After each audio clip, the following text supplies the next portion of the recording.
Hi friends, అమెరికాలో land ఎలా వేసుకోవాలి, మాకెంత ఖర్చు అవుతుంది అనేది ఈ వీడియో ఎక్కడ లాస్ట్ వరకు చూసేయండి స్కిప్ చేయకుండా. ముందుగా మనకు ఒక కార్డ్ అనేది ఉండాలి. ఏటీఎం కార్డ్ లాగా ఇస్తారు. ఆ కార్డులో రీఛార్జ్ చేసుకొని మనం కార్డు పెట్టంగానే మనకి అమౌంట్ అనేది కట్ అయిపోతుంది. మిషన్లో వాషింగ్ వేసేటప్పుడు మనకి $2.25 పడుతుంది. మేమైతే 2 మిషన్స్ యూజ్ చేస్తాం కాబట్టి మాకు $5 కట్ అవుతుంది. మేము 2 వీక్స్కి ఒకసారి ల్యాండ్ అనేది వేస్తాము. ఇట్లా లిక్విడ్ ప్యాకెట్స్ అనేవి ఉంటాయండి. మనకులాగా లిక్విడ్ ఉండదు. కొన్ని దగ్గర లిక్విడ్స్ ఉంటాయి. మేమైతే లిక్విడ్ ప్యాకెట్స్ వేసుకొని యూజ్ చేస్తున్నాము.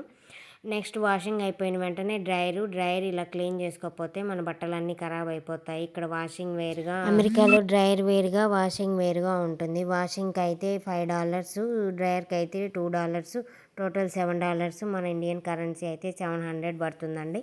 మనం ఒక్కరోజు బట్టలు ఉతుక్కోవాలంటే ఇండియాలో ఎంత ఖర్చు అవుతుందో కామెంట్ చేయండి.